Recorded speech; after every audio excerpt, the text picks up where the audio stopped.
Gracias te damos, Señor, el día de hoy, porque pudiste traernos a escuchar tu palabra. Te pedimos que nos des claridad. Te pedimos que a través de tu palabra, pues nos llames a vivir según el ejemplo de cada uno de las personas que hemos visto en la Biblia, Señor. Que nos enseñes a caminar como ellos han caminado, a seguir tu modelo de fe, tu obediencia, Señor, y también que seamos valientes para hacerlo. Te pedimos que estas verdades se queden en nuestras mentes para que penetren en lo más profundo de nuestro corazón. Te pedimos que nos ayudes a ser espirituales, a vivir con los ojos que tú tienes para vivir en lo invisible de tu fe, sabiendo que nuestra lucha no es contra carne ni sangre, sino que tú eres el que pelea por nosotros, Señor. Te pedimos que tú tengas el control de nuestras vidas y sabemos, Señor, que no hay muro que no podamos escalar, ni ejército que podamos enfrentar. Y te pedimos, Señor, muy especialmente por Maru, Señor, por Memo, para que pues, tú los restablezcas y puedan estar con nosotros prontamente. Gracias por los que estamos aquí y todo te lo pedimos en el nombre poderoso de tu Hijo Jesús. Amén. Bueno, bueno, bueno, a ver si podemos acabar esta parte de Primera de Samuel, en el capítulo 14. Justamente o nos habíamos quedado en una parte interesante cuando ya va a atacar, o piensa atacar con Atán y su paje de armas, ¿no? Hoy en día sabemos que lo que Dios dice en su palabra, pues toca nuestros corazones, pero también hay que hacer muchas veces pausas para preguntarle y no solamente lanzarnos a la batalla, ¿no? Y hoy vamos a ver eso. El mismo Dios que escribió, eh, pues, estos libros llenos de promesas es también un Dios que te puede hablar, que te puede guiar, sobre todo el día de hoy en nuestras vidas. Y hoy vamos a ver y continuar esta historia de Jonatán, donde básicamente está diciendo, Señor, yo sé lo que eres capaz de hacer, pero necesito que me muestres cómo hacerlo, ¿no? Y justamente vimos como Jonatán le dice, ¿qué quieres que yo haga? ¿Será hoy el día que yo ataque? ¿Será mañana? ¿Debo ir solo? ¿O debo llamar a los demás? ¿O solamente el paje de armas y yo, ¿no? La señal que Jonatán pide es muy específica, ¿no? Pero el principio que estamos viendo es mucho más amplio. Y eso es lo que hacen las personas espirituales, ¿no? Buscan la dirección del Señor en las decisiones más importantes de su vida. Pero te quiero hacer una pregunta respecto a esto. ¿Crees que Jonatán está actuando con duda aquí o lo está haciendo con fe? Porque él se detiene, ¿no? No va a atacar luego, luego, ¿no? Ya habíamos visto un ejemplo de esto, de algún otro personaje, y lo hemos tocado Miguel, lo ha tocado Alex, justamente de otro personaje que pidió una señal clara antes de avanzar. Eh, si quieren, vamos a jueces, al 6:36, para recordarlo.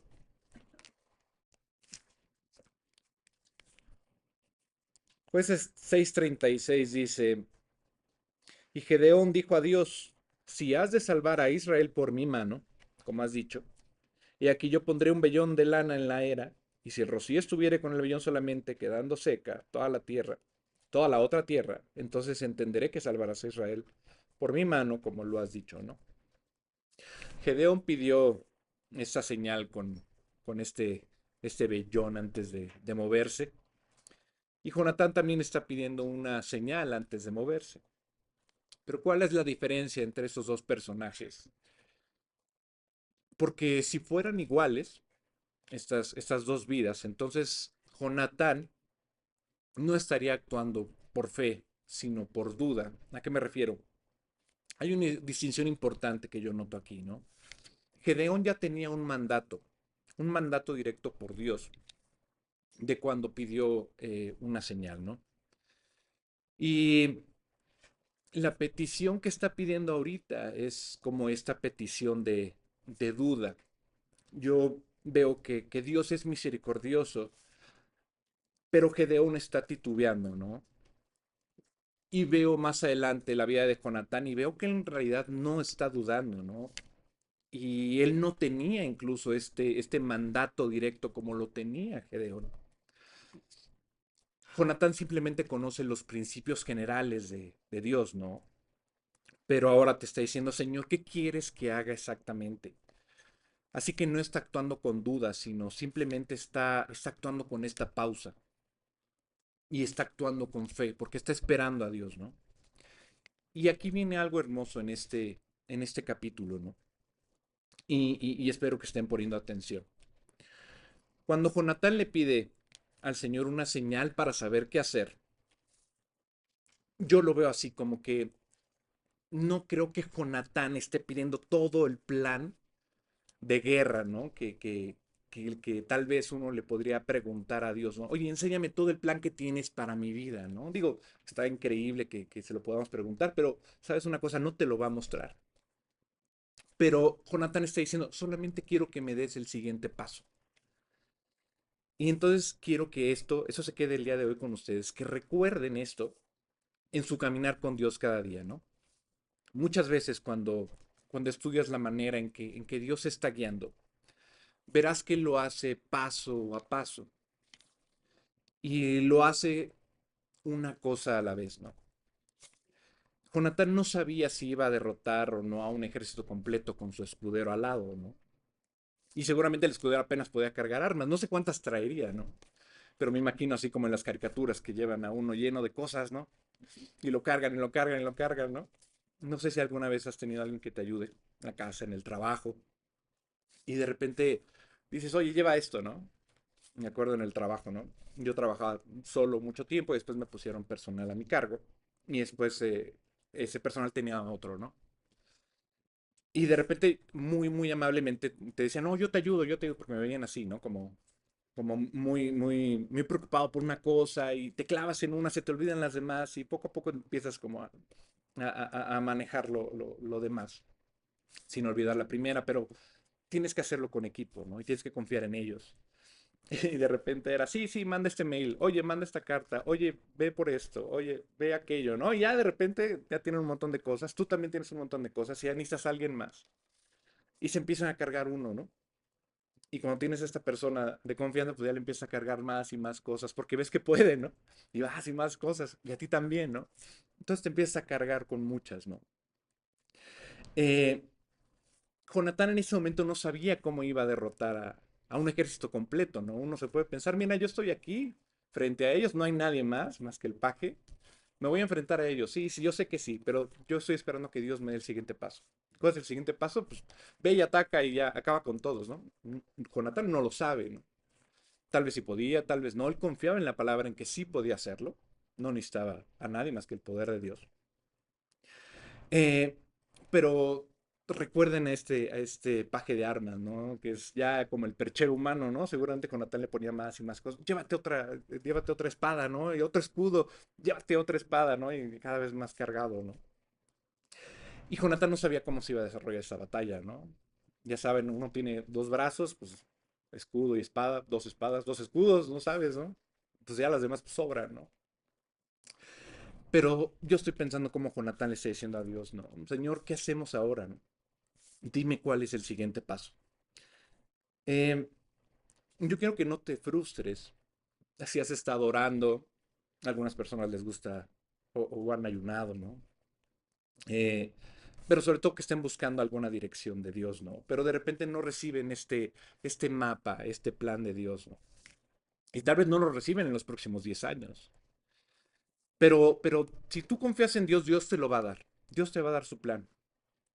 ¿Sabes por qué te lo va a dar? Pero con este periodo de tiempo tan largo, no te lo va a dar hoy, te lo va a dar poco a poco. Y te lo va a dar para que aprendas en Él, para que confíes en Él, para que confíes en su carácter en cada etapa de este camino, ¿no? Dios quiere que te apoyes en Él, en cada temporada, ¿no? Es como en las series, ¿no? Oye, ¿ya viste tal serie? No, pues no, no la he visto. ¿Cuántas temporadas son? No, pues son 20, ¿no? 20 y dices, no, pues son 20 años. Entonces, pues ya dices, no, pues cada temporada, ¿cuántos? No, pues 10 capítulos, ¿no? Cada uno de cuánto, no, pues de una hora, híjole, son 10 horas. Y algunos, ¿no? Así, son 20, son 10 horas. No, pues ya, todo el mes voy a estar en mi cama viendo la serie, ¿no? Pero no, no, Dios no te lo da así, ¿no? No te pone como Netflix todas las series y a todas las temporadas, ¿no? Va a ser poco a poco, me decía mi mamá, cuando estaban pequeñas con mis tías que veían de repente algún programa, ¿no? Y mi abuelo también estaba ahí pendiente, ¿no? Sobre todo cuando era de, de caballos y la vida, ¿no? En el campo. Y trataba de llegar mi abuelo a ver la serie con ellas, ¿no? Y de repente, no, pues ya se acabó, ¿no? Pues, ¿cuándo es el otro capítulo? No, pues hasta la semana que entra, ¿no? Híjole, no, pues quién sabe, a ver si la puedo ver, ¿no? Pero estaba así como pendiente, ¿no? De qué iba a pasar. Pero aquí es lo mismo, o sea, Dios quiere que te apoyes en Él en cada temporada que estás viviendo en ese plan, ¿no? Si Dios nos diera todo el plan desde el inicio, seguramente muchos de nosotros dejaríamos de buscar a Dios. Dice, ah, no, ya tengo el plan, ya, sí, sí, sí, Dios, ahorita checo a ver qué puedo adelantar, ¿no? Los premios, ¿no? Las recompensas seguramente es lo que adelantaríamos, ¿no? Pero Dios es muy celoso, dice la Biblia, ¿no? ¿De qué es celoso? Es celoso de nuestra comunión con Él. Y a veces nos oculta el futuro a propósito, para atraernos a Él, para que Él nos lo dé poco a poco, ¿no? Y para que lo consultemos constantemente. Es como cuando manejas de noche, ¿no? Y también mi mamá me decía, antier, ¿no? Decía, oye, tuve un sueño bien raro. Y digo, ¿qué soñaste? Pues soñaba que iba manejando en una calle muy oscura. Y estaba tan oscura que ni siquiera las luces del coche podían ver adelante. Entonces soñé que sacaba una lamparita de la guantera y la ponía así afuera y seguía manejando, ¿no? Y ese fue su sueño, ¿no? Entonces, de alguna manera, cuando tú manejas de noche, si lo has hecho, a veces, si manejas en carretera o si has manejado en carretera, a veces las luces del auto iluminan solamente una parte del camino y uno quiere ver más allá, ¿no? Cuando nos tocó manejar de noche, en alguna ocasión, mi mamá me decía, pon las altas, ¿no? Y decía, no, pues aunque ponga las altas no se ve nada, ¿no? Oscuro, oscuro.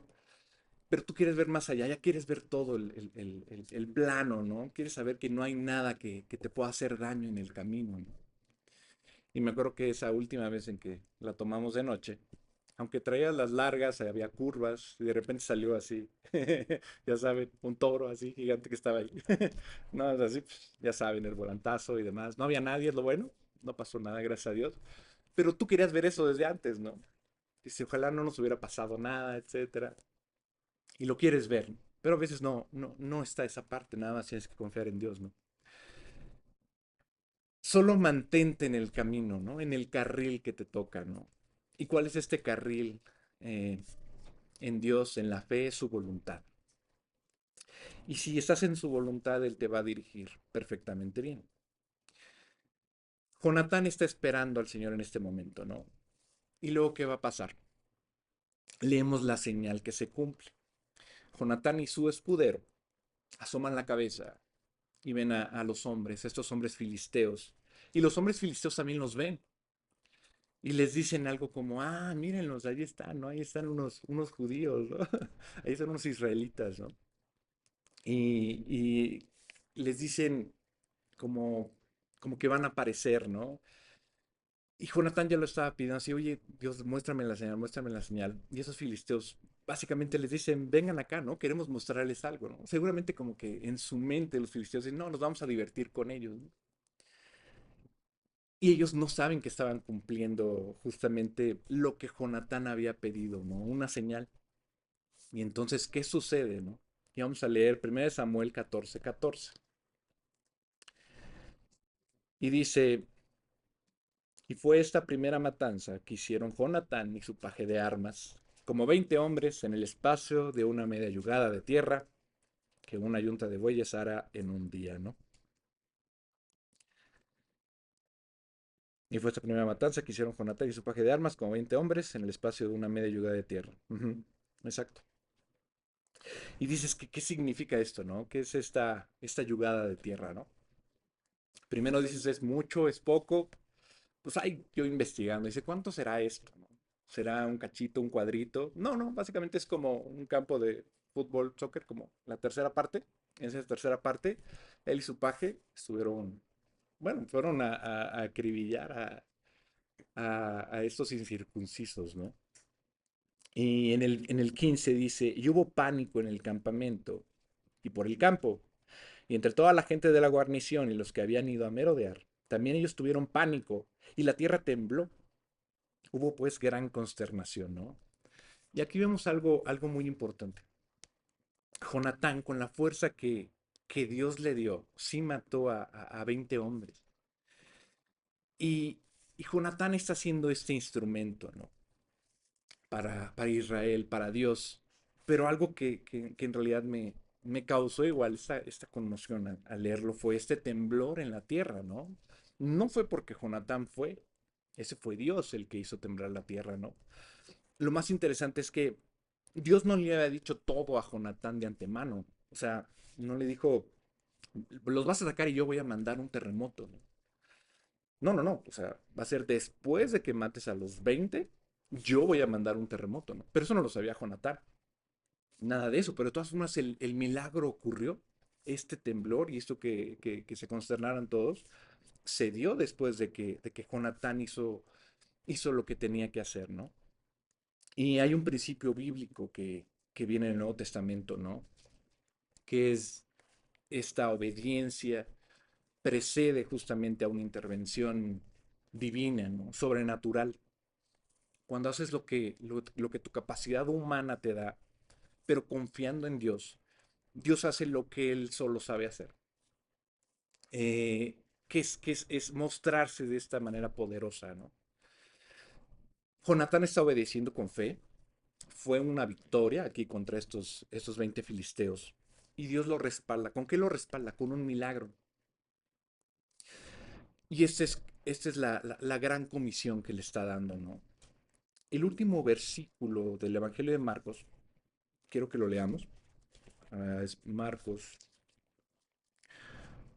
16, 20, ¿no? Marcos 16, 20, justamente dice el título al final, ¿no? Dice la ascensión. Dice, y ellos saliendo, predicaron en todas partes, ayudándoles el Señor y confirmando la palabra con las señales que le seguían. Amén.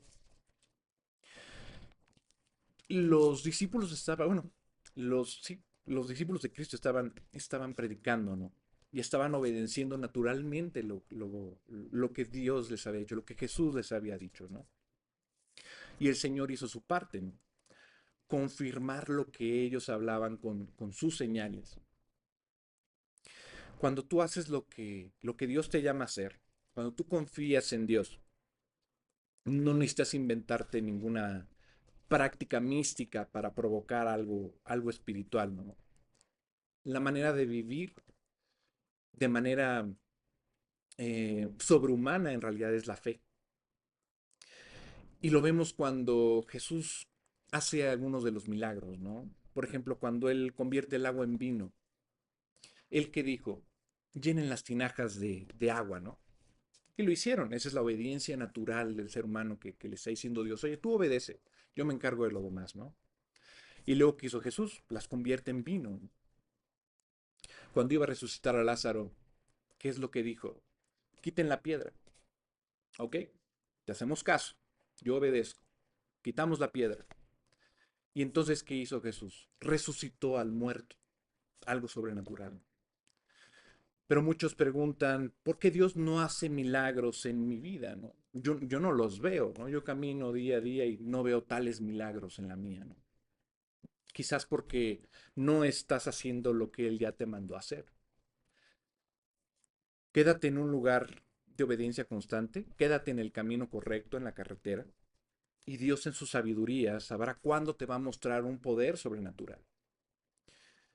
Gracias a Dios que el peso de los milagros no está sobre tus hombros y tampoco convertir a nadie está dentro de tus fuerzas, ¿no? Nuestro trabajo en realidad es predicar la palabra y el Espíritu Santo es quien hace los milagros, ¿no? y toca el corazón. Eso hace que la obediencia para cada uno de nosotros sea mucho más ligera. Solamente tienes que obedecer naturalmente. Y esto va a ser mucho más gozoso para ti y a veces incluso más sorprendente. Estoy seguro de que Jonatán queda impactado al sentir temblar la tierra después de que mató a estos 20 filisteos, ¿no?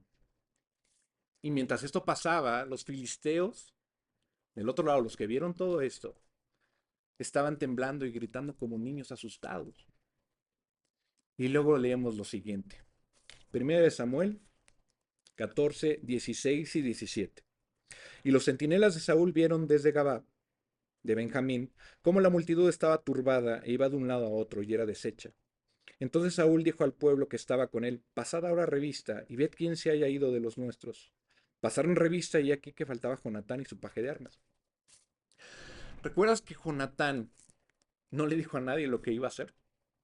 Bueno, ahora lo descubren, ¿no? Y aquí vemos otro principio. Cuando tú sirves a Dios en lo privado, sin necesidad de que los demás lo sepan, Dios sabrá cómo va a dar a conocer todo esto. No necesitas publicarte, no necesitas buscar los aplausos. Dios sabe cómo promover a los suyos en el momento perfecto. Primera Samuel 4:18 dice, y Saúl dijo a Ahías, trae el arca de Dios, porque el arca de Dios estaba entonces con los hijos de Israel. Aquí vemos algo curioso. Y por fin vamos a ver cómo Saúl va a hacer algo bueno, ¿no? Por fin podemos aplaudirle, ¿no? Digo, ok, ya, conoce que está el arca, la va a utilizar, ¿no? Sabe que Dios maneja el arca, ¿no? Después de tanto tiempo, de todos estos capítulos, es una buena decisión por parte de Saúl, ¿no? Se traigan el arca, vamos a consultar a Dios, ¿no? Dije, ok, está bien. Y eso suena como que aprendió algo, ¿no? De la lección pasada del capítulo 13. Cuando no esperó a Samuel y pues no consultó a Dios, pues, básicamente metió la pata. Pero mientras está hablando con el sacerdote y ve que hay un caos en el campamento enemigo y cada vez se hace más y más fuerte, y ve que los filisteos entran en este pánico. Y justo lo que veo aquí, justo cuando el sacerdote va a consultar a Dios, dice 1 Samuel 14, 19, pero aconteció que mientras aún hablaba Saúl con el sacerdote, el alboroto que había en el campamento de los filisteos aumentaba e iba creciendo en gran manera. Entonces dijo Saúl al sacerdote, detén tu mano. Y entonces uno lo empieza a leer y dices, no, Saúl, ¿por qué? ¿Por qué tienes la mano del sacerdote que iba a consultar a Dios? ¿No? Te estábamos amando solamente por 5 segundos y de repente dices, no consultes a Dios. ¿Por qué? Porque al ver él la confusión de los filisteos, siente esta presión de actuar rápido, ¿no? En lo que yo hago en el trabajo hay una cosa que le llaman FOMO, eh, que significa Fear of Missing Out, ¿no? Que es el miedo de perderte lo que está pasando en ese instante, ¿no?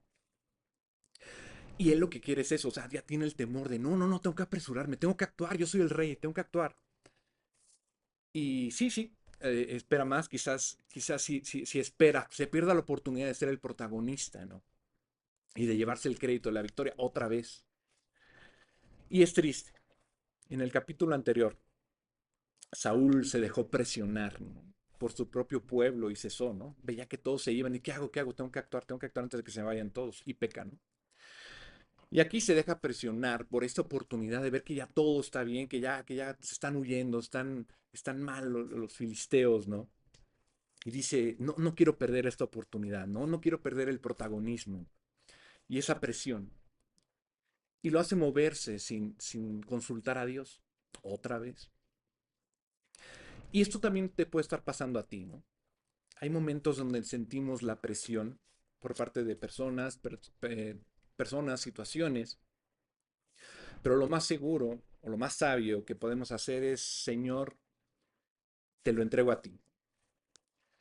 Y hay que escuchar sus consejos, hay que seguir su dirección, seguir el camino en el que estamos en la carretera, ¿no? Pero antes que nada hay que consultar a Dios, pero con esta sinceridad de corazón. Porque hay muchos cristianos bien intencionados, pero ¿qué pasa? Viven por el impulso, ¿no?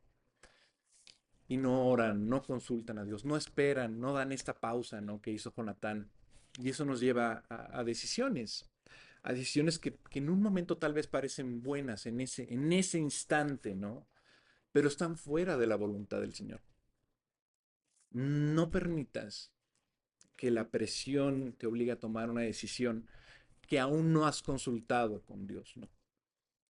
Ahora bien, estoy diciendo que cada decisión que tomes requiera que subas a una montaña, ayunes y ores durante semanas y semanas. Claro, va a haber momentos en los que la oración va a ser muy intensa, ¿no? Que en otras ocasiones, pero, pero quiero que te lleves esto hoy. Camina en oración, ora en todo momento, orad sin cesar, ¿no?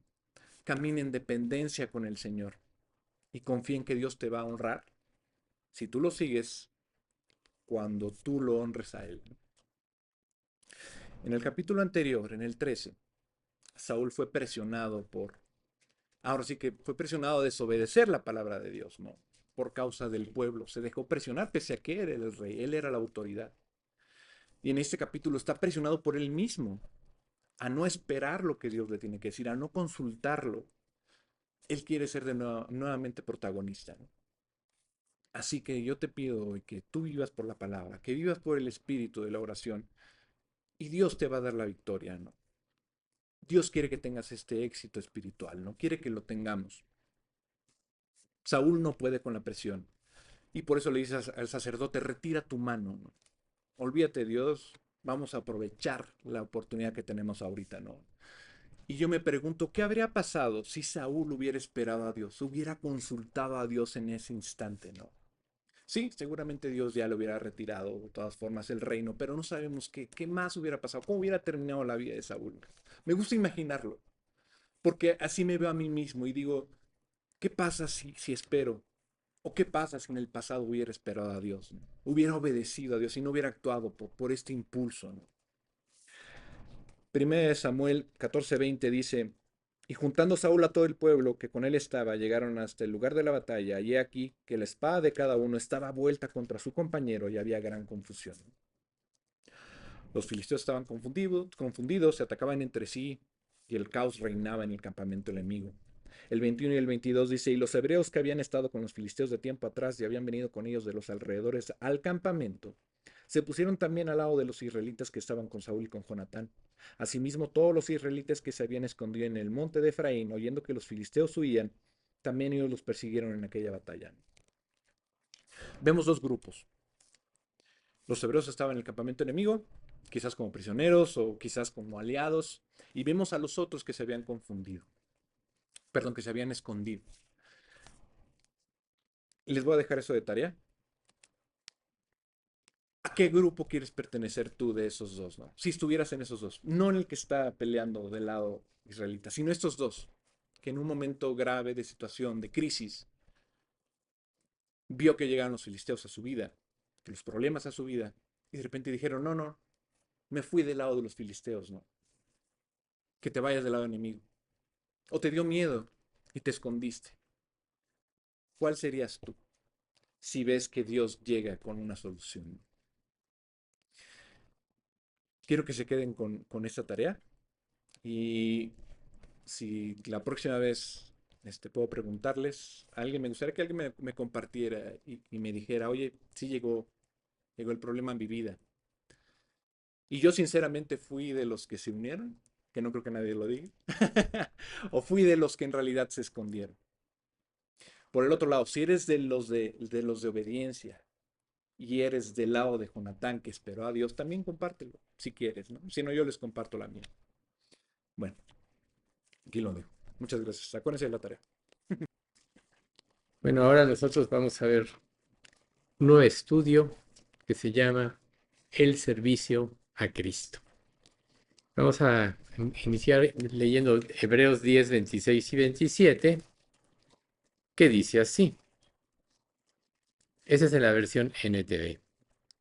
Queridos amigos, si seguimos pecando a propósito después de haber recibido el conocimiento de la verdad, ya no queda ningún sacrificio que cubra esos pecados. Solo queda la terrible expectativa del juicio de Dios y el fuego violento que consumirá a sus enemigos. Este pasaje habla para incrédulos, pero también para creyentes en parte, porque Dios a través de su palabra pues, nos ha venido revelando a través del tiempo, a través de los años, lo que es su voluntad. Y cuando nosotros somos mansos y humildes y cedemos ante las enseñanzas de Dios y las seguimos y las obedecemos, pues entonces vienen la, como resultado la gracia de Dios y viene la victoria en Cristo. Si nosotros no obedecemos, seguimos viviendo la vida de acuerdo a nuestra propia perspectiva, entonces no seremos iluminados por la palabra y estaremos viviendo en una vida superficial, ¿sí? Como dice Santiago, el hombre de doble ánimo es inconstante en todos sus caminos. O sea, y el sello aquí es la inconstancia. La inconstancia en la lectura, en el compromiso con Dios. Después les voy a comentar algunos puntos importantes, pero ayer estaba analizando un punto muy importante que es que cuando nosotros tomamos un compromiso con Dios, tenemos que estimar o establecer tiempos, apartar tiempos para pasar con Dios. Eh, a veces dejamos a Dios cuando estamos desocupados o al último lugar de nuestras ocupaciones, cuando no sabemos que considerarlo Él antes que todo es lo que ordena nuestra mente y nos da la visión correcta de la vida y de las cosas. Entonces, hoy vamos a ver algunas enseñanzas elementales, pero para que nosotros podamos comprender a fondo estas enseñanzas, tenemos primero que tener la importancia del principio de la fe. Recuerden, como ya vimos en los estudios pasados, sin fe es imposible agradar a Dios y es necesario que el que se acerca a Dios crea que le hay o que Él existe y que recompensa o es galardonador de los que le buscan. ¿Y de qué manera le podemos buscar? Con un corazón sincero, un corazón humilde y sobre todo con el deseo de hacer su voluntad. Ese debe ser el principio de la fe. La otra es cuando nos portamos necios y tratamos de lograr eh, a través de nuestro esfuerzo sin la guía de Dios o de nuestras obras, lo que es la obra de Dios o seguir nuestros propios caminos. Efesios claramente dice que no es por obras para que nadie se gloríe. Entonces, si nosotros sabemos que las verdaderas obras Dios las produce en nosotros, el árbol bueno da frutos buenos, el árbol malo da frutos malos. Al árbol se le conoce por su fruto. El árbol bueno es Jesucristo, el árbol malo somos todos nosotros. Entonces, si Él no produce en nosotros el fruto, si no produce en nosotros las obras, están destinadas a no funcionar, a olvidarse. También el significado de nuestro compromiso con Dios.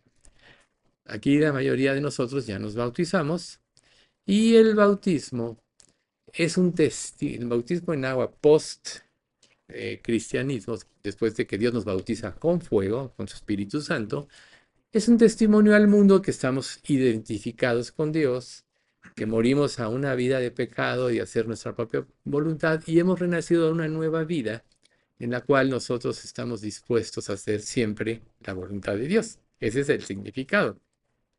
Y cuando nosotros lo tomamos con esa conciencia, en un sentido, ese testimonio debe prevalecer y permanecer en nuestra vida.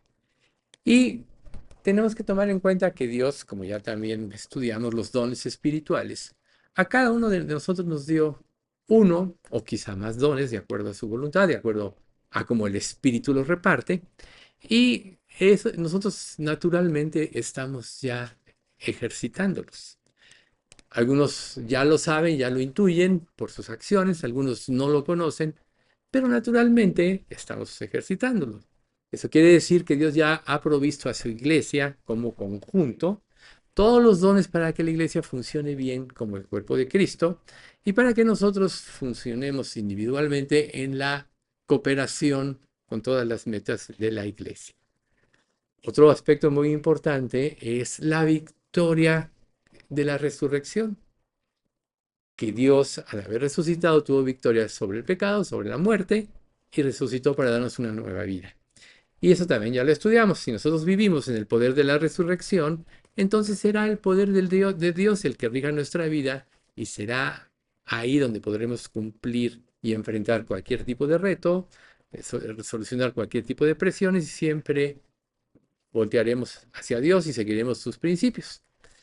La última recomendación es que estemos conscientes de la realidad de la vida eterna. Recuerden, también hemos mencionado eso, que es tener la mente del reino.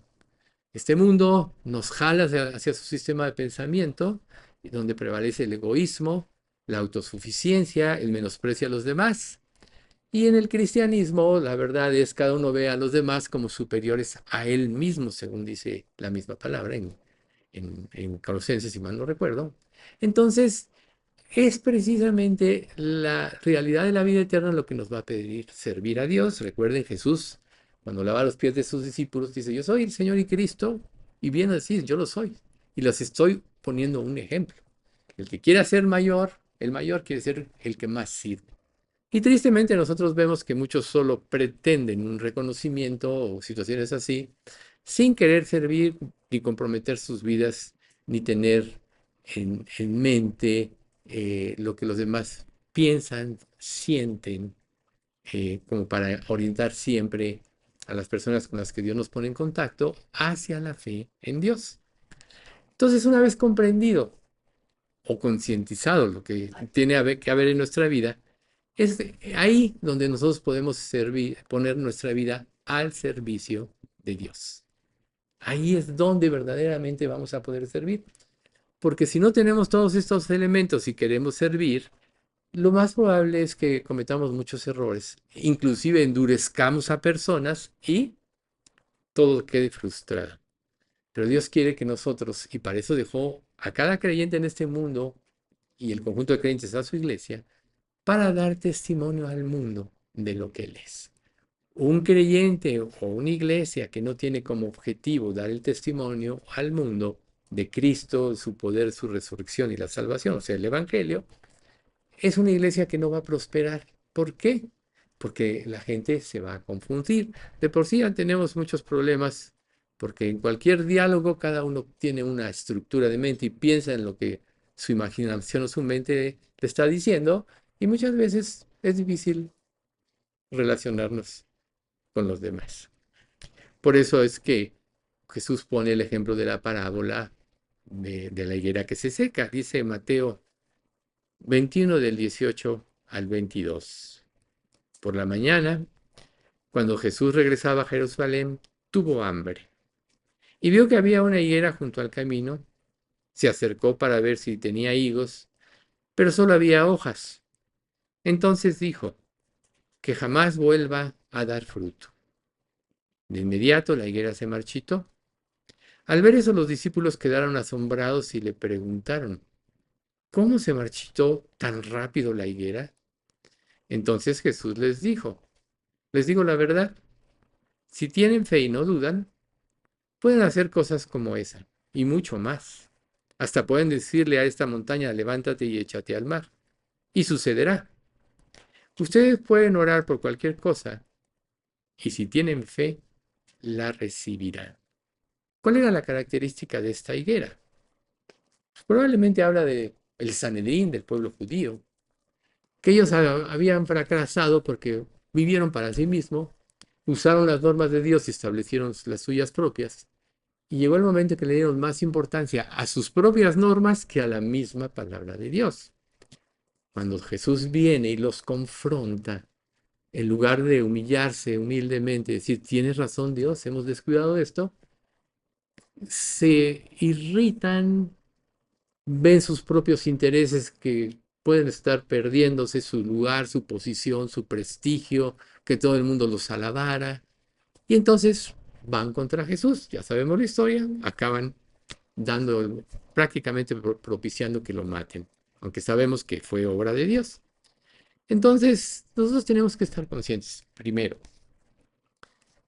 que nuestra vida es el resultado de la presencia de Dios, porque aún de cuando éramos incrédulos, Dios siempre estuvo presente. Y Él estuvo regando en nuestras vidas, preparando nuestros corazones para que un día, cuando fuéramos enfrentados al Evangelio, o mejor dicho, conociéramos el Evangelio y fuéramos enfrentados a nuestro pecado, pudiéramos responder adecuadamente. Entonces, si Dios siempre ha estado presente en nuestras vidas, ¿por qué actuamos como si Él no estuviera presente? Como si no nos estuviera viendo. De una manera más concreta, todos los que somos salvos verdaderamente tenemos el Espíritu Santo. El Espíritu Santo es Dios, es la tercera persona de la Trinidad. Y dice la Escritura que el Espíritu Santo todo lo escudriña, aún lo profundo de Dios. Lo cual quiere decir que Él sabe más de nosotros que nosotros mismos. Sabe nuestras flaquezas, nuestras debilidades, pero sobre todo conoce la intención de nuestro corazón. Él espera que conforme Él va regando nuestra vida para formar a Cristo ya como creyentes, nosotros vayamos depurándola y vayamos cada día siendo más sensibles a su voz y a su voluntad. Porque ¿qué excusa podríamos nosotros tener ante Dios de llevar una vida improductiva que se traduce en una vida inútil? Una vida inútil es aquella que vive para sí misma, que no vive para Dios.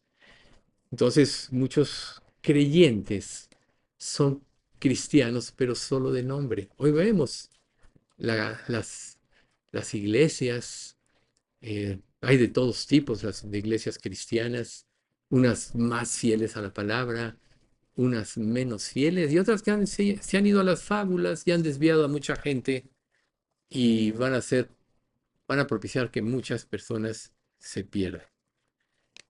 Por lo que nosotros tenemos que asegurarnos para saber que estamos en el camino correcto, que nuestra vida produzca fruto. Volvemos a la idea de la enseñanza de la higuera. Jesús viene y tiene hambre. Dios se presenta en nuestras vidas anhelando una respuesta, anhelando de nosotros una actitud correcta hacia Él. Y cuando Él se presenta a nuestra vida y respondemos, Él nos ilumina con su palabra, nos ilumina con sus enseñanzas, nos da su paz, nos da su gozo. Y eso es lo que Jesús espera. Pero cuando se presenta ante la vida de un creyente y no hay fruto, el creyente vive para sí mismo, solo hay dos razones. O no es salvo, o vive una vida superficial, o sea, es un creyente de doble ánimo. Por eso es tan importante, antes de cualquier estudio, de cualquier enseñanza que se pueda presentar, afirmarnos en la verdad. Que la verdad sea lo que nos jale a vivir para Dios, lo que nos motive, los que nos dé la fuerza y sobre todo la esperanza. Recuerden que en Romanos 5:5 Pablo dice, y la esperanza no avergüenza, porque el amor de Dios ha sido derramado en nuestros corazones por el Espíritu Santo que nos fue dado. Y si no vivimos por esperanza, entonces ¿por qué vivimos? Porque casi todas las promesas que Dios tiene del reino futuro y de las recompensas van en función de lo que hagamos en esta vida por amor a Cristo. A veces nosotros vemos esta vida como una carga muy pesada, muy difícil de llevar. Y se nos olvida que esta vida, por quitar los ojos de Cristo, es el privilegio que Dios le está dando a cada creyente de servirle. ¿Por qué creen que los apóstoles, Pedro y Juan, cuando empiezan a predicar en la primera, cuando se llaman al pueblo después de que Jesús resucita, y en el libro de Hechos, ya los mandan llamar y sucede ahí una historia, total, los sueltan, y ellos salieron gozosos de ser dignos de padecer afrenta por causa del nombre de Dios. ¿Dónde está tu gozo? A veces nosotros le tememos al rechazo, al ridículo, a lo que la gente pueda pensar de nosotros, a salir de nuestra área de comodidad, o por no decir de comodidad, de egoísmo, y entonces no trabajamos para Dios. Pero miren lo que dice Hebreos capítulo 6, versículos 7 y 8. Cuando la tierra se empapa de la lluvia que cae y produce una buena cosecha para el agricultor recibe la bendición de Dios. En cambio, el campo que produce espinos y cardos no sirve para nada. El agricultor no tardará en maldecirlo y quemar. Entonces aquí tenemos el efecto de la siembra de la palabra en el corazón de las personas. Si tú respondes al cuidado de Dios, a su gracia, a la siembra que Dios hace en tu vida, entonces vas a recibir bendición. Si tú no respondes, pues si ya eres salvo, igual Dios dice, ya mejor me lo llevo. ¿Para qué está aquí en este mundo? Puede estar estorbando el avance del reino. O lo disciplina, que es lo más frecuente, para equiparlo y que se quite la mirada de sí mismo. También nosotros podemos desanimarnos. Es frecuente que nos desanimemos, ¿no?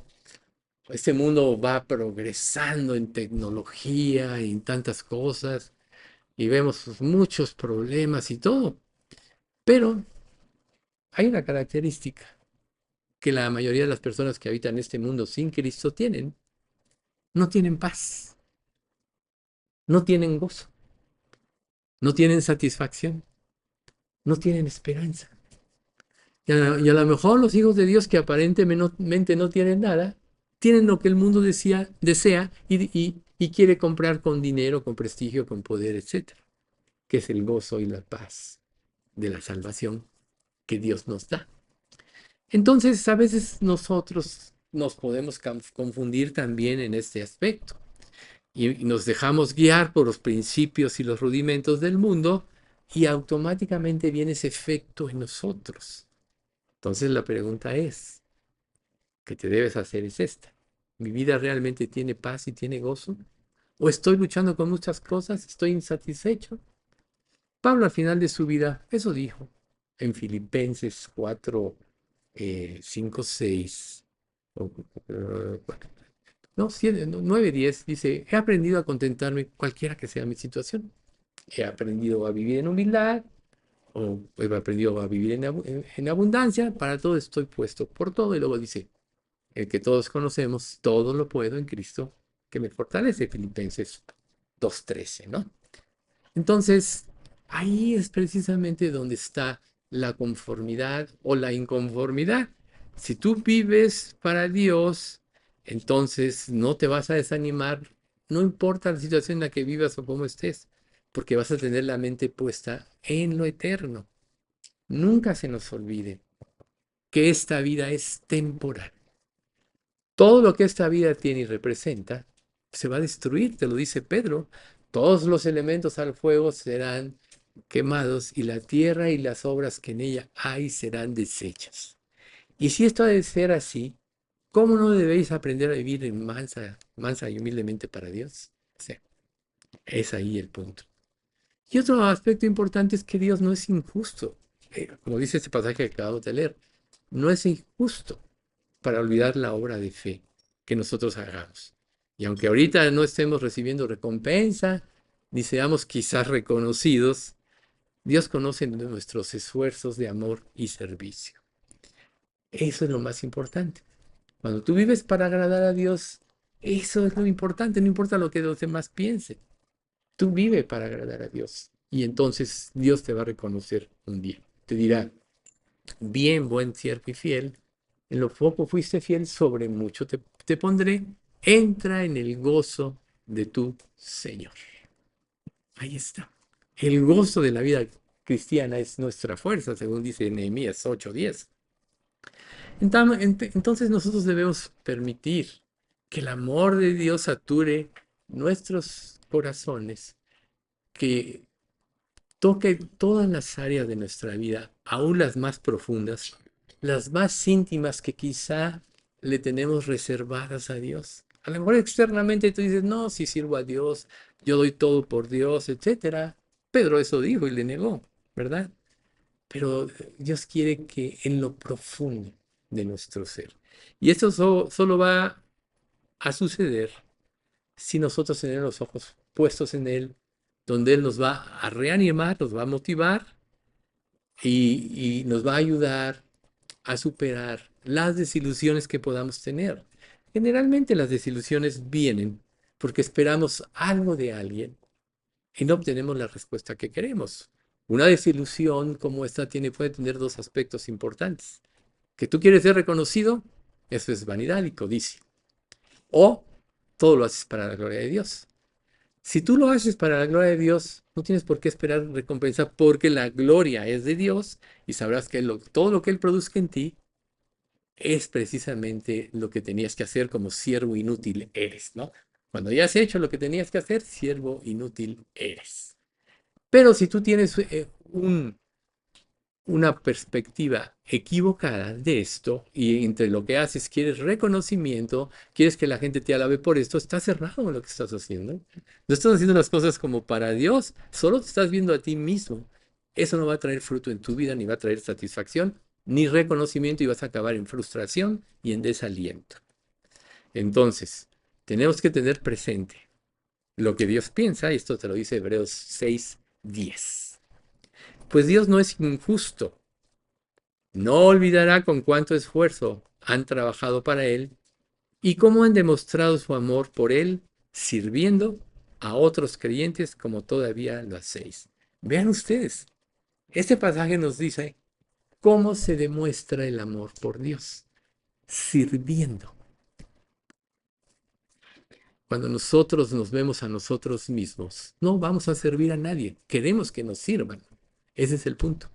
Cuando nosotros queremos que nuestro pensamiento prevalezca, no estamos honrando a Dios. Queremos imponer nuestra voluntad. Y de alguna manera, todos de una forma u otra somos así. Pero el verdadero servicio a Dios tiene implícito el anhelo de glorificarle a Él. Lleva implícito el saber que tú no tienes la capacidad de hacer la obra de Dios en este mundo. Solo Dios la tiene y lo va a hacer a través de ti por medio de su Espíritu Santo si te dejas guiar por Él. Si haces todos estos principios que estamos viendo, todas estas enseñanzas, si los haces una realidad en tu vida. Ahora, quizá nos equivocamos, ¿no? Ayer ya pasó. Pablo mismo decía, bueno, el libro de Hebreos dice, ¿no? Que olvidando ciertamente lo que queda atrás y extendiéndome a lo que está adelante, prosigo a la meta, al premio del supremo llamamiento de Dios en Cristo Jesús, Señor nuestro. Lo que ya, si ayer no te entregaste o no hiciste, ya pasó. Yo diría, arregla con Dios, reconoce tu error, arrepiéntete, justifícalo a Él, diciendo tú tienes la razón, perdóname, y extiéndete a lo que está delante. Ninguno de nosotros sabe cuánto tiempo va a vivir. Aquí muchos se han ido a lo largo de los años. Ninguno de nosotros sabe. A lo mejor a algunos de nosotros te queda un día de vida o dos. A lo mejor otros vamos a vivir o van a vivir más de 90 años si es que el Señor no viene antes. Pero lo importante es saber el objetivo por el cual nos tiene en este mundo. Y que mientras Dios nos tenga en este mundo, nos da la oportunidad de servirle. Por tanto, cuando tú concientizas la grandeza del sacrificio de Cristo, ese deseo surge del interior tuyo. Servirle y glorificarle. Cuando no, cuando vives para ti mismo, pretendes glorificarte a ti y vas a correr el riesgo de aún pretender robarle la gloria a Dios. Pero Dios tiene principios. Dios promete cosas, ¿no? El que comenzó en vosotros la buena obra la perfeccionará hasta el día de Jesucristo, como dice Filipenses 1:6. Entonces debemos tener esperanza. La esperanza impide que los creyentes no volvamos perezosos o no le hallemos sentido a nuestra vida. Nuestra vida tiene un propósito. Si no, ¿no creen ustedes que al recibir a Cristo, Dios diría, ¿para qué los dejo seguir sufriendo en este mundo con tantas adversidades, cuerpos afectados por el pecado que se van deteriorando y un día van a morir? ¿Por qué los dejo sufrir? Nos convertiríamos y nos llevaría al cielo, ¿verdad? Pero si nos deja en este mundo, quiere decir que hay algo más grande. que evitarnos los problemas de esta vida. Y es participar de su gloria, participar de su cruz. El que quiera venir en pos de mí, tome su cruz cada día y siga, ¿no? El que quiera salvar su vida la perderá, pero el que pierda su vida por causa de mí del Evangelio, éste la hallará. Y así como un atleta se prepara, tiene que entrenar. Imagínense a alguien que corre un maratón. Un maratón, si tú no haces ejercicio, no corres, a las primeras de cuenta te va a dar el famoso golpe de caballo, te van a doler las piernas. Quién sabe qué tanto pueda pasar. Te va a faltar el aire.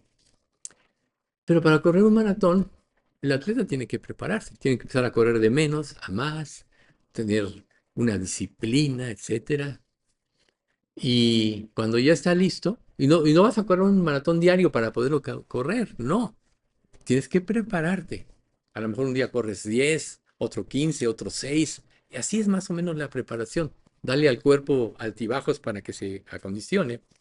Pero si no te preparas, el momento del inicio de la carrera, pronto vas a claudicar. Así es la vida cristiana también. Como decíamos al principio del estudio, en su gracia Dios se está derramándola cada día porque su intención es prepararnos para el servicio que quiere que le prestemos. Esa es su intención. Cuando quitamos los ojos de esta intención, entonces nos sentimos abandonados de Dios, injustos en el trato de Dios, porque las pruebas, porque me tienes así. En Filipenses 3:14, en la versión NTV, dice: avanzo hasta llegar al final de la carrera para recibir el premio celestial al cual Dios nos llama por medio de Cristo Jesús. Pablo tenía este objetivo. Avanzo para ese premio. Por tanto, las circunstancias temporales no tienen importancia. Cuando yo creo que a todos nos ha pasado que si tienes algo muy importante que hacer y te abocas a ello, hasta se te puede olvidar comer. Muchas cosas pasan así, ¿no? Que estás tan concentrado en algo que se te va el tiempo. Ay, caray, ya pasaron 3, 4, 5 horas o lo que sea, ¿no? Algo parecido es cuando nosotros tenemos en mente la meta que Dios tiene para nosotros. Todo lo demás cobra una relativa importancia. ¿Ves? Cuando no tenemos esa meta, todo nos afecta y todo nos influye. Pero cuando tenemos los ojos puestos en Jesús y en su plan, como esto trasciende, todas las demás cosas dejan de tener tanta importancia. Quizá ni les hagamos caso. Quizá tienes un dolorcito de cabeza y en una situación normal, no, pues una aspirina, 2, 3 o lo que sea. Y si estás trabajando, estás tan concentrado que no le haces ni caso a tu dolor de cabeza o así. Es precisamente la importancia de mantener una perspectiva correcta. Para que Dios, y esa perspectiva correcta se da por permanecer en Dios. Para que Dios cumpla su propósito en nosotros, debemos permanecer en Dios. Es muy fácil que nos desviemos cuando, o sea, yo creo que todos aquí nos hemos tomado unas vacaciones espirituales. Ah, hoy no leo. No, esto, lo otro y aquello. ¿Y qué viene como consecuencia? Rápido se te olvidan los principios. Ejemplo fuerte, claro y contundente, David, cuando comete el adulterio con Betsabe. David debía haber ido a la guerra. Se quedó. Se fue a pasear por el terrado. Vio a una mujer bañándose. Claro que Betsabe también tuvo la culpa. ¿Cómo se va y se baña en una azotea, verdad? Y veía al palacio del rey. O sea, todas esas intenciones, la Biblia no las explica, pero seguro mucho de eso pasó. David como rey, aunque no era el plan de Dios, como dijo Jesús, tenía la opción de tener su harem. Tenía muchas esposas, muchas concubinas. Entonces ve a esa mujer, le atrae sobremanera, manda a decir quién es ella y le dicen, es la mujer de uno de tus 30 valientes, Urías el Eteo. O sea, ya decir que era casada ya imposible. Si hubiera sido soltera a lo mejor, pues bueno, una más en el harem, ¿verdad? No, era casado. Pero además era uno de los siervos que habían dado su vida por él. Esto es lo que pasa cuando quitamos los ojos de Dios, cuando nos tomamos nuestras vacaciones. Tenemos que ser alimentados por Dios cada día para que nuestra mente se limpie de todas cosas. De sí, todos sabemos que tenemos en nuestra mente muchos ataques, muchos pensamientos, que muchas veces a través de la oración y de muchas cosas podemos resistir, pero ahí están y al rato vuelven. A lo mejor pediste a Dios por algo y ya tuviste la victoria y ya dijiste esto, ya pasó, ¿no? Al rato vuelve, ¿no? Recuerden cuando después de que Jesús pasa la tentación en el desierto, después de ayunar 40 días y 40 noches y tiene la victoria, dice, y Satanás le dejó por un tiempo. O sea, él va a estar insistiendo y Dios permite que él actúe para que se defina lo que hay en nosotros. O sea, realmente Dios nos hace un favor en ese aspecto. De otra manera, no sería. La prueba de ello es como al final del milenio, donde tiene una relación con Dios después de 1000 años del reinado de Cristo en la tierra y todo prospera, Dios tiene que soltar a Satanás para que se manifieste quién realmente creyó, quién no. Claro, esto ya es más rápido, pero tiene que soltarlo. Eso nos da la idea que Dios usa a Satanás. No, Satanás está fuera del control y es mayor que Dios, no. Dios lo usa para que se manifieste lo que hay dentro de nosotros. Bien, entonces te podrías preguntar, bueno, teóricamente nosotros sabemos, tenemos que leer la Biblia, tenemos que hacer. Entonces nos podemos preguntar, ¿cómo es posible que entremos directamente a la presencia de Dios? O sea, ¿cómo es posible? ¿Cómo puede ser posible o cómo puede ser que tengamos esa relación de comunión donde Él te hable y tú lo entiendas y tú lo obedezcas? Va más allá de leer superficialmente la palabra de Dios. Necesita la palabra de Dios tomar vida. Ya la vez pasada mencionábamos que en su profundidad espiritual la palabra de Dios es infinita y que nuestro entendimiento de la palabra de Dios va en función de nuestro avance espiritual. Dicho de otra manera, en función de que la mente de Cristo va reinando y gobernando nuestra mente y nuestras acciones. Si no, entraremos en indiferencia, tendremos intenciones incorrectas, le daremos nuestra propia interpretación de conveniencia a la palabra de Dios, y entonces no tendremos una adoración sincera, pura o personal. Para que Dios te revele, tú tienes que tener una intención sincera de que quieres que Él cambie tu vida. Pura en el sentido de que te puedes relacionar con Él porque has pedido perdón de cada pecado del cual tomas conciencia. Recuerden, si confesamos nuestros pecados, Él es fiel y justo para perdonar nuestros pecados. Y esa última frase, y limpiarnos de toda maldad. Esta última frase dice que cualquier pecado en nuestras vidas genera maldad. Y la maldad genera más pecados. Pecado añade pecado. Por tanto, es importante esa limpieza. Pero para detectar exactamente el grado de pecado que hay en nosotros, necesitamos la palabra de Dios, que nos haga ver cómo Dios nos ve y no como nosotros nos queremos ver a nosotros mismos.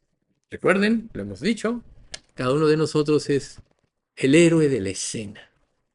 No me comprendieron, no dijeron, yo soy así, tiene que ser de esta manera. O sea, así somos todos naturalmente. Somos los héroes de la escena. Hasta que llega Cristo y te muestra lo que tú eres. Y es cuando Él empieza a ser el héroe de la escena en nuestras vidas. Él es el héroe. A Él es al que tenemos que honrar. Él es el que nos puede cambiar. Él es el que puede producir fruto. Él es el que nos puede dar la convicción para arrepentimiento. Nadie más a través de la Trinidad, ¿no? Del Espíritu Santo. Si no tenemos, por tanto, un corazón sincero y evaluamos en la luz de la palabra las intenciones y los pensamientos de nuestro corazón, estaremos reprobados. Y bueno, ahí está Hebreos 4:12 que todos conocen, ¿no? La palabra penetra hasta lo más profundo del alma, del espíritu, de las coyunturas y los tuétanos, y discierne las intenciones y los pensamientos del corazón. Esa es la característica de la palabra. Nos hace ver, dicho de otra manera, como realmente somos. Nos hace ver nuestro egoísmo. Nos hace ver nuestra capacidad de querer dirigir a Dios en nuestras vidas. Entonces, nosotros nos podemos acercar a Dios con toda confianza, siempre y cuando tengamos una limpia conciencia, o sea, una conciencia no culpable. Cuando nosotros pecamos, la culpa va por delante. Siempre te va a aparecer. Pues podrás pensar lo que quieras, pero ahí aparece, pero tú hiciste esto, pero no te has arrepentido de esto, pero sigues en esto. Y a veces estamos luchando con todo esto, pero en realidad Dios quiere sinceridad. Toda la obra Él hace. Dios quiere sinceridad. ¿Por qué a veces no podemos ser sinceros, absolutamente sinceros y honestos con Dios?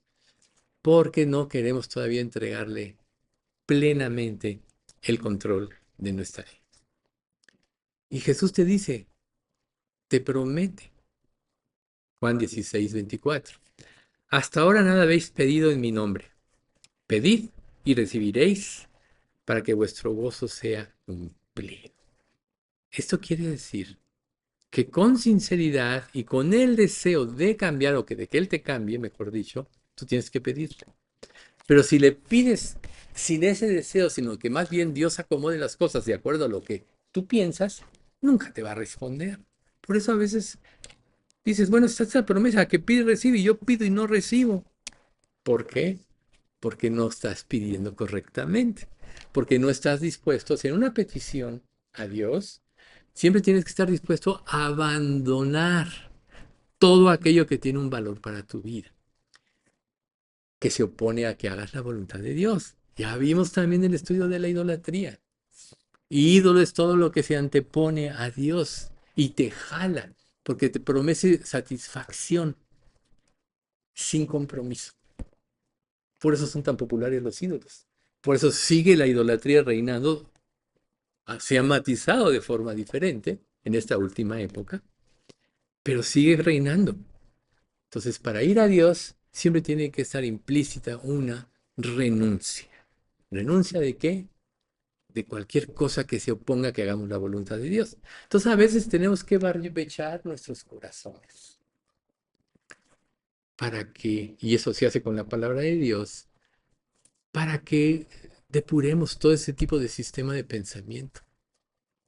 No te veas a ti mismo como el centro de la escena.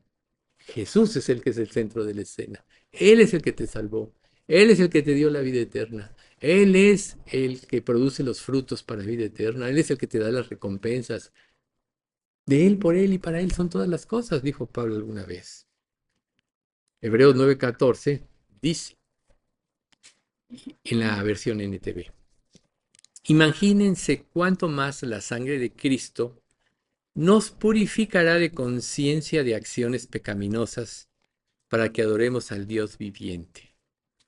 Pues por el poder del Espíritu Eterno, Cristo se ofreció a sí mismo a Dios como sacrificio perfecto por nuestros pecados. Entonces aquí, la sangre de Cristo purificará nuestras conciencias de las acciones pecaminosas. ¿Qué tanta gratitud tienes de lo que Cristo hizo por ti en la cruz? Pregunta. Pero no te des la respuesta ahorita, sino evalúalo a través de tus acciones.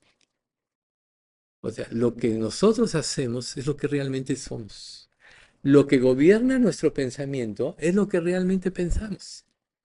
Podemos darle a Dios una barnizadita de espiritualidad, quizá viniendo a un estudio con ese.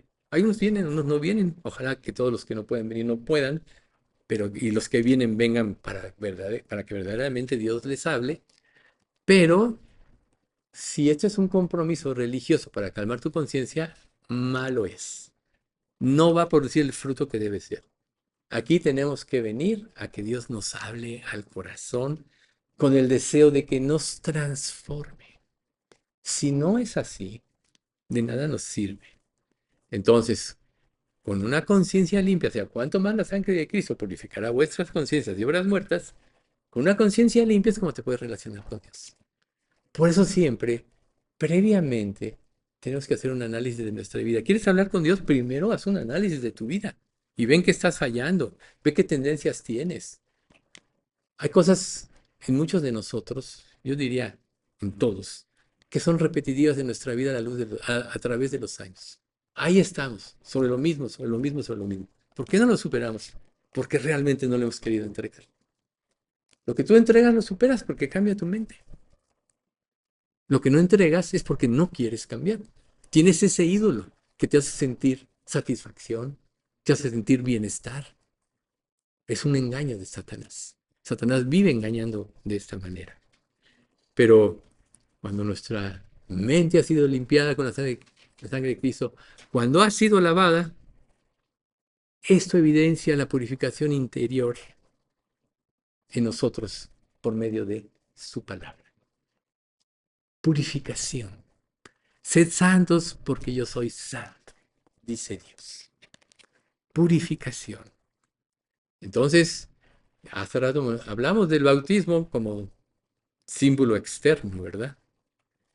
Pero el verdadero bautismo del Espíritu Santo representa nuestra purificación interior. Una es la superficie, otra es lo profundo. A lo mejor estamos trabajando en la pura superficie. Por eso somos de doble ánimo. Por eso somos inconstantes en todos nuestros caminos. Pero la purificación interior, que es la que Dios quiere hacer en nosotros a través de nuestra disposición y entrega y de su palabra, verdaderamente nos limpia del pecado. Tenemos que pensar como Cristo piensa. Tenemos que anhelar lo que Él anhelaba. Él siempre quiso obedecer a Dios, por eso nunca pecó. Tenemos que hacerlo de esa manera. Hebreos 10:23, NTV. Mantengámonos firmes sin titubear en la esperanza que afirmamos, porque se puede confiar en que Dios cumplirá su promesa.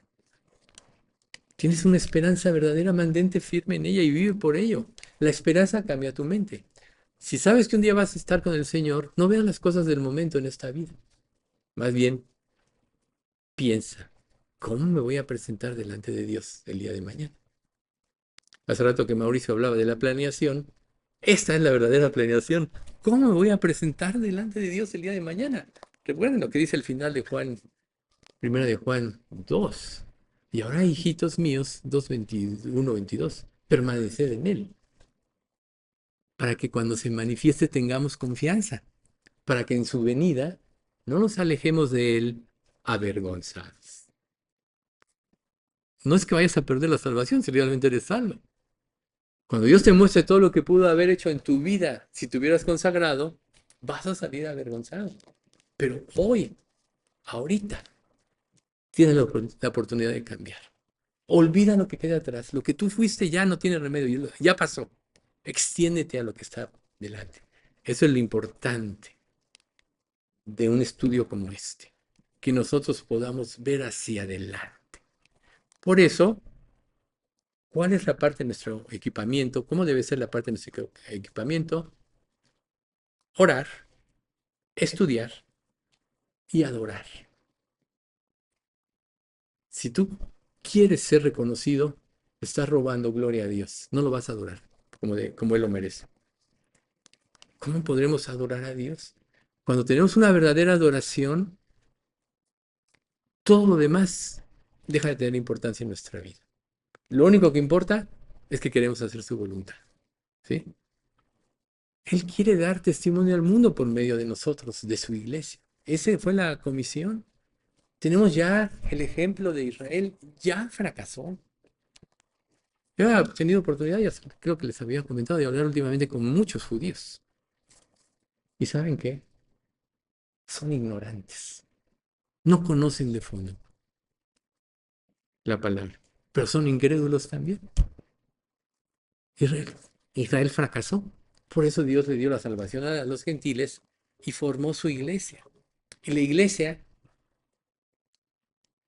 en términos generales, está fracasando. ¿De cuáles vas a ser tú? ¿De cuáles vas a ser tú? ¿De la verdadera religión que adora a Dios? O a lo mejor te importa los números. Una vez, hace muchos años, ya se murió este señor, le testifiqué y me preguntó, ¿cuántos son en su iglesia? ¿Cuántos? Así. Y después me enteré que se fue al Opus Dei. Al Opus Dei. O sea, Le interesaban los números, le interesaba el prestigio. Ahorita vemos que hubo cambio de papa, ¿no? Y todo el mundo le rinde. Y este hombre, esta religión es la peor de todas, porque da una falsa esperanza a las personas. Ah, pero el mundo lo venera porque es famoso. Aún de muchas religiones han ido a felicitar. Nuestra propia presidenta, ¿no? Bien. Pero Dios nos encomendó a nosotros, como fieles creyentes, como una iglesia fiel, a hacer su obra. Y te lo dice 1 de Pedro 2:9. Se los voy a decir en la NTV. Luego reviso las versiones. La mejor es la 60, porque es la más textual de las que son al español.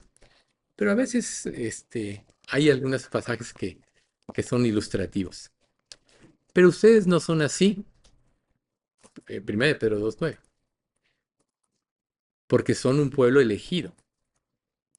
Son sacerdotes del rey, una nación santa, posesión exclusiva de Dios. Por eso pueden mostrar a otros la bondad de Dios, pues Él los ha llamado a salir de la oscuridad y entrar en su luz maravillosa, ¿no? La versión 60, sois linaje escogido, real sacerdocio, nación santa, pueblo adquirido por Dios. Pero a mí me llamó la atención esto, ¿no? Somos sacerdotes del rey. Somos una nación de su exclusiva posesión, ¿sí? Y para mostrar las bondades de Dios, para iluminar a la gente. Pero para que tú puedas transmitir la verdad, primero tienes que creer. Eso decía un judío. Cuando tú vas a leer la Biblia, claro, no es salvo ese judío, nada más da principios del judaísmo, pero me llamó la atención y lo vi tantito. Cuando tú realmente quieres, tienes que compenetrarte en las palabras, tienes que ir más para allá y tienes que prepararte, decía. Porque son de los que estudian 8 horas diarias y, y tú, la pura Torah, ¿no? Etcétera. Pero bueno, pero me llamó la atención, tienes que compenetrar, tienes que ir tras las líneas que se ven aparentemente. Y tienes razón, la palabra de Dios, como decíamos, tiene una profundidad infinita. Y si Dios nos ha encomendado como creyentes y como iglesia, para cumplir este trabajo lo vamos a hacer en todos lados, en casa, quizá vayas al súper. El otro día me vi con un cliente en un lugar, en un Sanborns, y llegó a la cita, estaba yo esperando al cliente y veo que una mesera toma su propina y se persina, ¿no? Casi muchos lo hacen así, es la primera propina. Y también tuve oportunidad con otro señor hace poco. Pero entonces la llamé y le dije, oiga, con todo respeto quisiera decirle algo. Dios va más allá de un acto ritual. Dije, Dios quiere que usted reconozca realmente su pecado y ponga su fe en Cristo. Y eso va por sobre las religiones. Búsquelo de esa manera. No era mi mesera, solo iba pasando. Digo, espero le sirva esto, pero busque. Y me lo agradeció de veras así, con toda sinceridad, ¿no? Entonces, donde tú estés, ahí está la gente, tú puedes. Dios te puede dar sabiduría. Porque hay quien se puede enojar, porque me pudo haber hecho usted, ¿por qué se mete en mi vida? Ni me conoce, ¿por qué me critica? Hay gente que sí responde así, pero también hay gente que responde adecuadamente, como esta persona, ¿no? Entonces, ahí están las oportunidades, en todos los medios donde estamos. En un señor que limpia carros, en un señor que lleva los bultos, etcétera, están ahí. Y en los señores de un buen nivel socioeconómico. Entonces, si nosotros claramente le estamos acercando a los últimos tiempos, tenemos que llenarnos de valor. ¿Qué valor el que Dios nos da? Ahí está el ejemplo de Jonathan, ¿no? Y poner manos a su obra. Tenemos que pedirle a Dios valor, ¿sí? No importa cuáles sean las dificultades que estemos enfrentando en nuestra vida o cuán frustrante sea la situación de nuestra labor en que vivimos. El Espíritu de Dios está con nosotros. Y donde estamos, todo tiene un propósito. Dios ha elegido a su iglesia para llevar a cabo su obra por medio de sus hijos. Llegará el tiempo, en el libro del Apocalipsis, donde los ángeles predicarán el Evangelio. Pero ahorita, y ni así van a creer, ¿eh? Muchos. Pero ahorita, su iglesia es la que tiene esa oportunidad. Concentrémonos en eso. Mateo 28, del 18 al 20. Jesús se acercó y dijo a sus discípulos, se me ha dado autoridad sobre, se me ha dado toda autoridad en el cielo y en la tierra. Por lo tanto, vayan y hagan discípulos a todas las naciones, bautizándolos en el nombre del Padre, del Hijo y del Espíritu Santo. Enseñen a los nuevos discípulos a obedecer todos los mandamientos que les he dado. Y tengan por seguro esto, que estoy con ustedes siempre, hasta el fin de los tiempos. Enseñen. Pero ¿cómo vas a enseñar si no cumples? ¿Cómo vas a transmitir la vida de Cristo si no la vives? Ese es el reto para nosotros. Dios se encargará de proveer los recursos necesarios si de corazón hablas, si de corazón le sigues, para que su obra se cumpla. ¿Y cómo ve Dios a los que cumplen? Qué hermosos son sobre los montes los pies del mensajero que trae buenas noticias. Buenas noticias de paz y de salvación. Las noticias de que el Dios de Israel reina. Fíjense cómo Dios lo ve. Qué hermosos son sobre los montes los pies del mensajero que predique el Evangelio. Y a lo mejor estás concentrado en otras cosas, estás perdiendo esto que Dios dice. ¿No debería ser esto nuestra prioridad? Dios quiere manos dispuestas para continuar con su obra de evangelización. Dios ha fijado los tiempos y las sazones que en su potestad Él designó. Si estamos aquí, es porque todavía hay un propósito. Quitemos nuestra mente de lo temporal y vayamos a lo eterno. Dejemos el pecado, las actitudes egoístas, que producen como resultado manchas en todo lo que tocan. El pecado nos mancha y las obras, cuando estamos en pecado, manchan todo lo que tocan. ¿Qué tanto te importan los demás? Piénsalo. ¿Te estás viendo solo a ti mismo? ¿Estás sumergido en los afanes de la vida y eso te impide ver las necesidades de los demás? Quizá no te has identificado con Cristo lo suficiente y todavía no aprendes a ver cómo Él ve. Como decíamos hace rato, tenemos que desarrollar la mente de Cristo para ver cómo Él ve. Juan 3, 20 y 21 dice, porque todo aquel que hace lo malo aborrece la luz y no viene a la luz, para que sus obras no sean reprendidas. Mas el que practica la verdad viene a la luz, para que sea manifiesto que sus obras son hechas en Dios. ¿De cuáles eres? ¿Practicas la verdad? Tienes que ir a la luz y manifestar quién es Dios para su gloria y que Él te ha cambiado. Quizá no has meditado lo suficiente en el infierno y en el destino que les espera a las personas que no conozcan a Cristo, los cuales van a sufrir pena de eterna perdición. ¿Sí?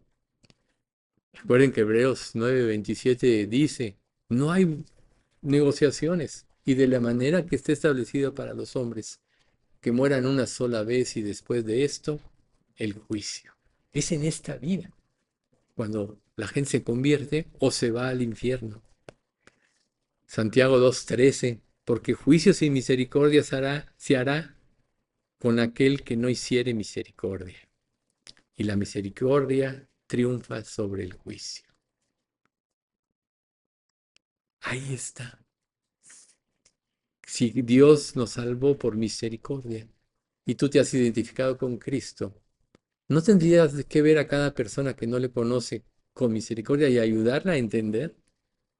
Pero si callas por no ser molestado, porque dices no van a entender, están en sus rollos, pues entonces no estás cumpliendo la obra de Dios. Tienes que romper puertas, tienes que, eh, dice un pasaje, eh, se me fue ahorita de la mente. Bueno, recuerden ustedes que aún las supuestas acciones que Dios está haciendo se pueden manchar por actitudes nuestras pecaminosas. El único remedio de la limpieza siempre es Dios. Por eso empecemos por ahí. Por eso Hebreos 10:22 nos dice, entremos directamente a la presencia de Dios con corazón sincero y con plena confianza en Él. Pues nuestra conciencia culpable ha sido rociada con la sangre de Cristo a fin de purificarnos y nuestro cuerpo ha sido lavado con agua pura. Es la versión NTV. Entremos a la presencia de Dios. Nuestra conciencia culpable de entrada fue purificada y tenemos que mantenerla limpia. ¿Sí? La sangre de Cristo nos limpió. El agua pura es la palabra de Dios, no adulterada. Por eso es tan importante profundizar en ella.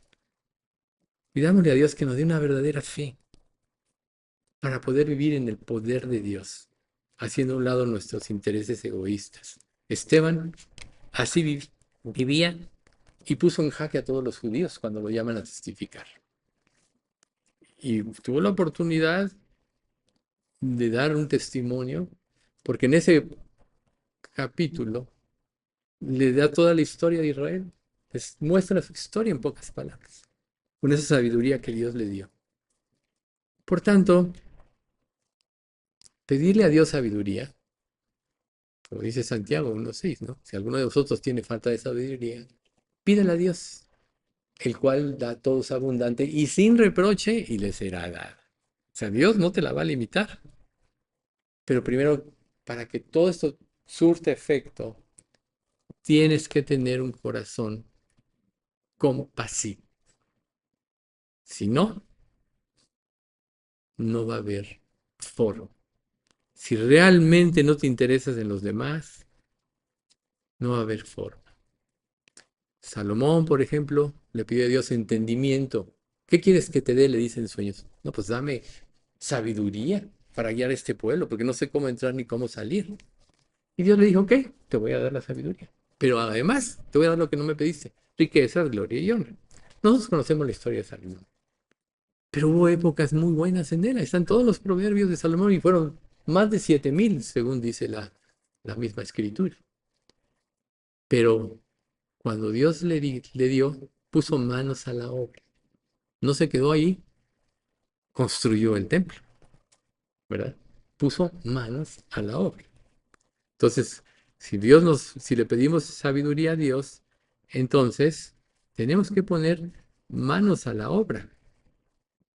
Lo que dice el siguiente pasaje, ¿no? Si alguno tiene falta de sabiduría. Y cuando se la pidan, asegúrense de que su fe sea solamente en Dios y no duden. Porque una persona que duda tiene la lealtad dividida y es tan inestable como una ola de mar que el viento arrastra y empuja de un lado a otro.